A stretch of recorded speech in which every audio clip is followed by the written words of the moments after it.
Apakah kamu bergerak sendiri? Chen Ping melihat telur makhluk roh dengan hati-hati, lalu melangkah maju dan menyentuhnya dengan lembut dengan tangannya. Dia ingin merasakan apa yang ada di dalam telur makhluk roh. Tetapi ketika tangan Chen Ping baru saja menyentuh telur binatang roh itu tiba-tiba meledak lagi, dan sinar cahaya berwarna-warni naik ke langit. Ketika Chen Ping melihat ini, dia terkejut dan segera melepaskan tangannya. Jika orang menemukan semuanya dan menemukannya di sini, itu akan merepotkan. Tetapi Chen Ping tidak tahu bahwa ketika cahaya warna-warni menghilang, tidak jauh dari sana, ada sekelompok biksu yang berteleportasi ke sini melalui pintu masuk medan perang para dewa dan iblis. Orang-orang ini mengenakan pakaian yang sama, dan mereka jelas berasal dari sekte yang sama. Fakta bahwa satu sekte dapat memperoleh begitu banyak token sudah cukup untuk menunjukkan bahwa kekuatan sekte ini tidak lemah, dan setidaknya memiliki banyak sumber daya atau koin spiritual. Lihat, apa itu? Seseorang melihat cahaya warna-warni dan berteriak keras. Tapi saat semua orang menoleh, cahaya warna-warni itu telah menghilang. Apa yang kamu bicarakan? Ini adalah medan perang antara dewa dan iblis. Tidak ada aturan. Jika kamu tidak ingin mati, tetaplah bersikap rendah hati. Asteris. Seorang pria parubaya di Xingyi berteriak dengan tajam. Kakak, aku baru saja melihat seberkas cahaya warna-warni naik ke langit tidak jauh dari sana, tapi menghilang begitu saja dalam sekejap. Orang yang dimarahi berkata dengan cemas. Ya, aku juga melihatnya, tapi cahaya warna-warni menghilang dalam sekejap. Mungkinkah ada harta karun yang lahir? Beberapa orang juga angkat bicara dan mengatakan mereka melihatnya. Melihat lebih dari satu orang melihatnya, pria parubaya di Xingyi sedikit terguncang, jadi dia berkata, ayo kita pergi dan melihat, tapi semua orang harus bersemangat. Ada semua orang di medan perang para dewa dan setan, jadi kamu harus berhati-hati dengan keberuntunganmu.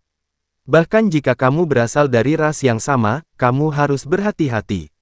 Biksu manusia seringkali adalah yang paling. Setelah menyelesaikan instruksi mereka, sekelompok orang ini terbang menuju ke arah sinar cahaya warna-warni yang naik ke langit. Setelah beberapa saat, awan kabut putih muncul di depan mereka. Kakak senior, lihat, area ini sangat luas. Hanya di sini sekelompok kabut putih berkumpul dan tidak menghilang. Pasti ada yang salah. Petik 2. Seseorang, katakan dengan keras. Pria parubaya berpakaian hijau telah menemukan kabut putih, dan kesadaran spiritualnya menyebar, tetapi dia menemukan bahwa kesadaran spiritualnya tidak dapat mendeteksinya sama sekali.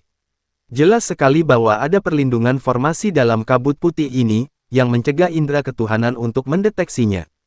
Jika ada formasi, itu membuktikan ada seseorang di sini, dan sinar cahaya warna-warni memancar dari sini, mungkin harta karun itu ada di dalam kabut putih ini. Kakak, ayo cepat masuk. Pasti ada harta karun di dalamnya. Cahaya warna-warni tadi datang dari sini. Beberapa orang sedikit tidak sabar. Bagaimanapun juga, harta karun yang bisa memancarkan sinar cahaya warna-warni pasti merupakan harta langka yang tak ternilai harganya. Tidak ada yang diperbolehkan bergerak. Karena lawan bisa mengatur formasi seperti ini, kekuatannya pasti tidak buruk. Dan kita belum tahu siapa dan berapa banyak orang yang ada di sini. Bagaimana jika kita gegabah menerobos dan jatuh ke dalam jebakan? Pria parubaya di Xingyi dengan cepat menghentikannya. Sekarang kesadaran spiritualnya tidak dapat mendeteksi kabut putih, dan dia tidak tahu berapa banyak orang di dalam, jadi dia tidak berani masuk. Saya melihat tubuh pria parubaya di Xingyi jatuh dengan cepat, dan kemudian sampai ke tepi kabut putih. Perlahan menjangkau kabut putih, berharap bisa mendeteksi situasi di dalam kabut putih dengan cara ini.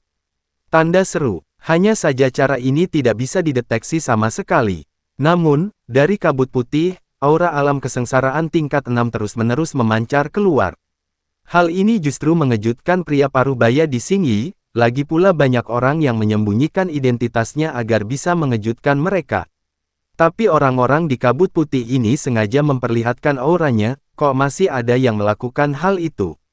Mungkinkah kamu ingin menakut-nakuti kami dengan aura tingkat 6 yang melampaui alam kesengsaraan?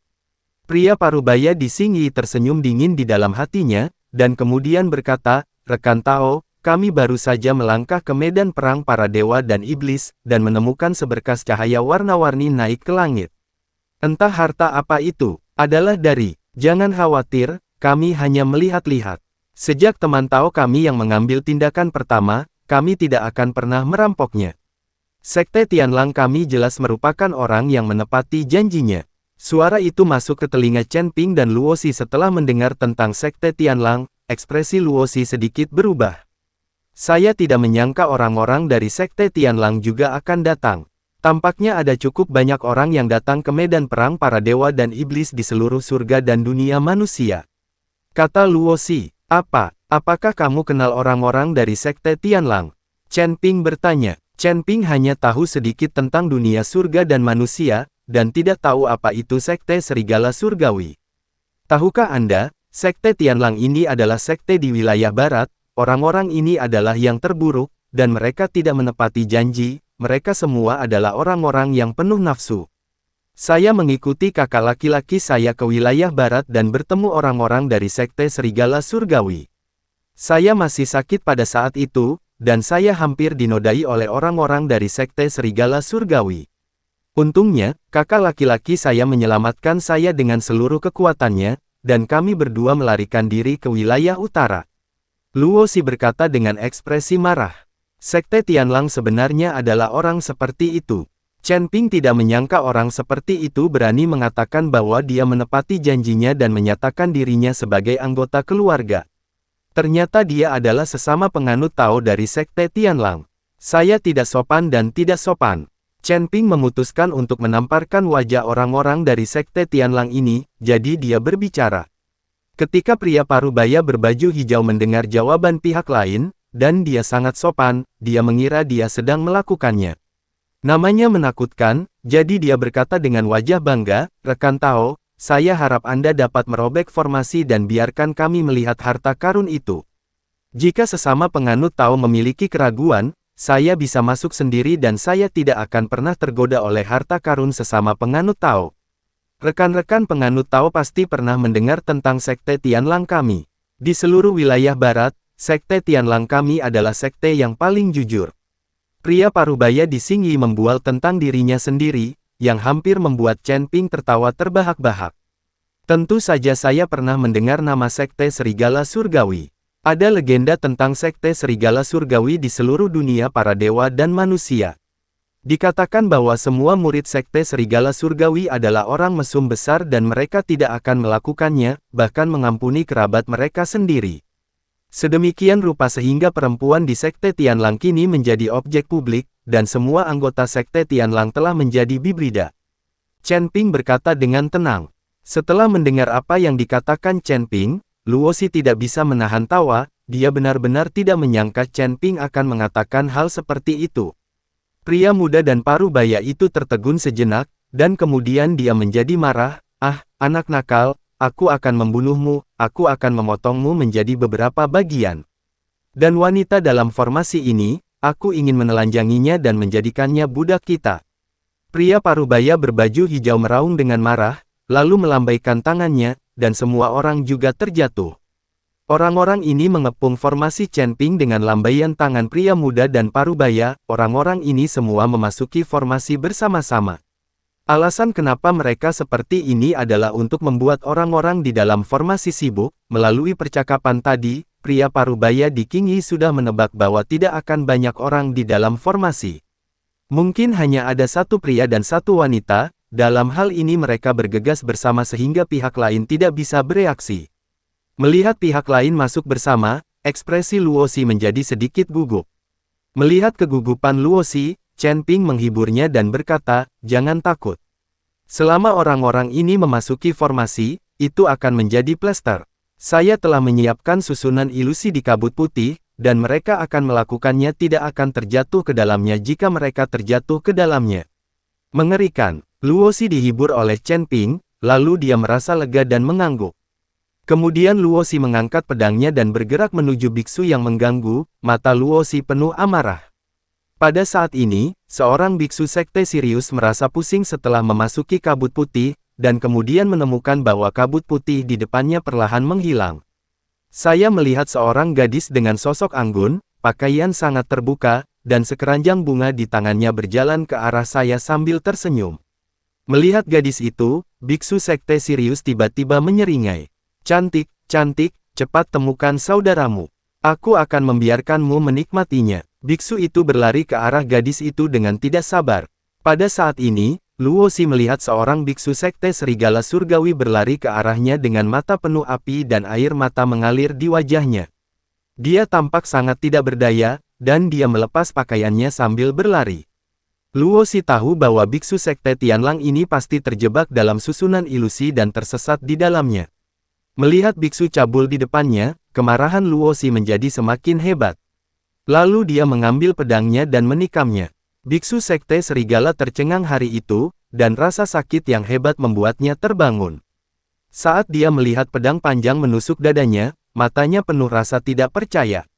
Mata biksu sekte serigala surgawi melebar dan dia menatap Luo Xi dengan kaget. Dia jelas mengenali Luo Fu, tapi sayangnya dia tidak bisa mengucapkan sepatah kata pun. Darah terus mengucur dari mulut. Biksu sekte serigala surgawi ini dengan putus asa mengangkat tangannya untuk menangkap Luo Xi, tetapi kekuatan tubuhnya hilang dengan cepat dan dia bahkan tidak bisa mengangkat tangannya. Luo Xi mengertakkan gigi, tiba-tiba mencabut pedangnya, lalu menebas. Biksu sekte Tianlang dipenggal kepalanya.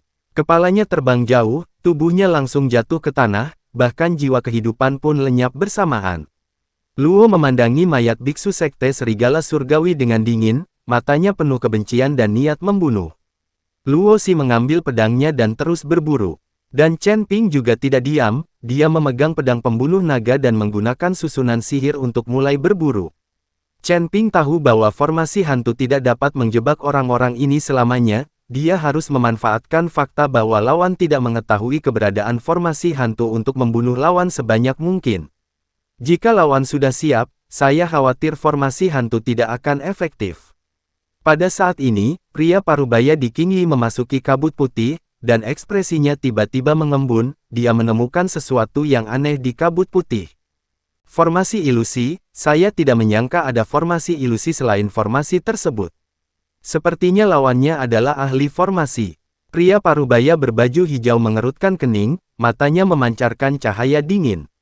Sebagai kakak senior dari Sekte Tianlang, tentu saja dia harus memiliki kemampuan yang nyata. Saudara-saudara junior, dengar, kita telah jatuh ke dalam formasi ilusi. Setiap orang harus berkonsentrasi dan mengumpulkan energi agar tidak terpengaruh. Pria parubaya di Qing Yi sangat marah, dan kemudian dia meraung keras. Raungan ini membawa semburan kekuatan jernih, membuat semua orang merasa segar dan terbangun dari ilusi. Ketika Chen Ping mendengar raungan pria parubaya berbaju hijau, matanya sedikit menyipit, sepertinya orang ini punya beberapa trik di lengan bajunya. Arai hantu ditemukan begitu cepat, dan gelombang suara juga dapat digunakan untuk membangunkan semua orang. Pada saat ini, Luo Xiong sedang mengangkat pedangnya untuk menikam seorang biksu sekte Tianlang, tetapi suara pria parubaya berbaju hijau membuat biksu sekte Tianlang langsung terbangun.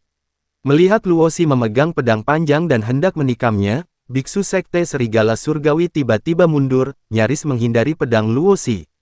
Tapi sebelum biksu sekte serigala surgawi bisa bahagia, sebuah pedang menembus tubuhnya langsung dari belakang. Melihat ini, Luo Xi melangkah maju dan memenggal kepala biksu sekte serigala hari itu. Ternyata orang yang menikam biksu sekte Tianlang ini dari belakang adalah Chen Ping. Tuan Chen, orang-orang ini telah melihat melalui formasi ilusi, apa yang harus mereka lakukan? Luo Xi bertanya, tidak apa-apa, ayo kembali ke formasi dulu. Bahkan jika mereka melihat melalui formasi ilusi, mereka tidak akan bisa mengisi ulangnya dalam waktu singkat. Aku menggunakan senjata kuno ini untuk mengatur formasi, yang akan sangat berguna, lebih bertenaga. Chen Ping memanggil Luo Xi untuk kembali ke tengah formasi.